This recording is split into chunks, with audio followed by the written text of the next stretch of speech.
মহাজন, শিক্ষক মন্ডলী, ছাত্রছাত্রীবৃন্দ, ওনার বক্তব্যের মাধ্যমে আমরা জেনেছি আমাদের শিক্ষক বাংলাদেশের সকল পাবলিক বিশ্ববিদ্যালয়ে উপস্থিত সম্মানিত এই কর্মসূচি যাতে বাস্তবায়িত হয় এবং বিশ্ববিদ্যালয়ের শিক্ষকদের নিয়ে যে ষড়যন্ত্র, জাতি নিধনের যে ষড়যন্ত্র চলছে, প্রশাসনের অন্তরালে ঘাপটি মেরে থাকা যারা এদেশকে ভালোবাসে না এবং এদেশের যারা ভবিষ্যৎ নাগরিক যারা হবে তারা সুযোগ্য নাগরিক হবে এবং দেশকে নেতৃত্ব দেবে এবং 2041 সালে উন্নত রাষ্ট্র প্রতিষ্ঠা করবে, এটি চায় না। যারা বাংলাদেশকেই ভালোবাসে না, এরকম একটি চক্র হয়তোবা মাননীয় প্রধানমন্ত্রী যখন এই সর্বজনীন পেনশন স্কিম ঘোষণা করেছেন তখন এই প্রত্যয় স্কিমই ছিল না ওই ঘোষণায়। ওয়ালটন ফ্রিজ কিনে অনেকের মতো আপনিও হয়ে যেতে পারেন মিলেনিয়াল, সেরা পণ্যের সেরা অফার।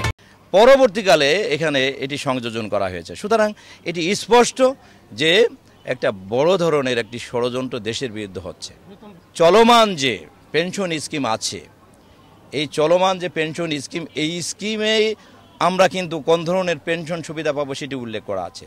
সুতরাং বিশ্ববিদ্যালয়ের শিক্ষকদের যাদের কোনো পেনশন স্কিমই ছিল না তাদের লেভেলে নিয়ে যাওয়া, এটি হলো একটা বৈষম্য। আর বেতন, আরেকটা বিষয় হলো যে বেতন বৈষম্য হলো যে পৃথিবীর সকল উন্নত রাষ্ট্রে, এমনকি আমাদের পার্শ্ববর্তী যে ভারত, এখানেও শিক্ষক এবং যারা এই ধরনের প্রেস্টিজিয়াস প্রফেশনে চাকরি করে তাদের যে বেতন, সেই লেভেলে বাংলাদেশের বেতন বৈষম্য একটা প্রকট আকারে লক্ষ্য করা যায়। এই জন্যে 2015 সালেই আমাদের যাতে স্বতন্ত্র বেতন স্কেল চালু হয়, সেটি আবারও নতুনভাবে উচ্চারিত হচ্ছে এবং সুপার গ্রেডও আমাদের দিতে হবে। পাশাপাশি এই যে বৈষম্যমূলক যে পেনশন স্কিম, এটি প্রত্যাহার করতে হবে।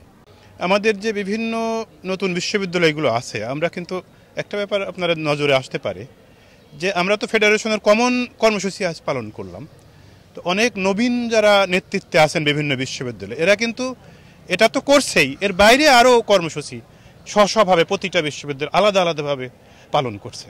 আর পেনশন বৈষম্যের কথা যেটা বললেন, এটা সহজ ভাষায় বললে দেখা যাবে যে বর্তমানে যে পেনশন স্কিম আছে, প্রত্যয় চালু হলে ওই পেনশন স্কিমে একজন শিক্ষক রিটায়ারমেন্টের সময় অনধিক 1 কোটি টাকার মতো তার কম আসবে আর কি, এই একটা ব্যাপার। শিক্ষকতার মেয়াদ হচ্ছে 65 বছর পর্যন্ত, ওখানে 60 বছর ধরা আছে। নমিনি পাবে হচ্ছে যখন মারা গেল একজন শিক্ষক, তার 75 বছর বয়স হলে নমিনি আর পাবে না, যেটা বর্তমানে নাই। এরকম বিভিন্ন অসঙ্গতিতে ভরা ওটা, হ্যাঁ, যেটা সুস্পষ্টভাবেই বৈষম্যমূলক বলে মনে হয়েছে।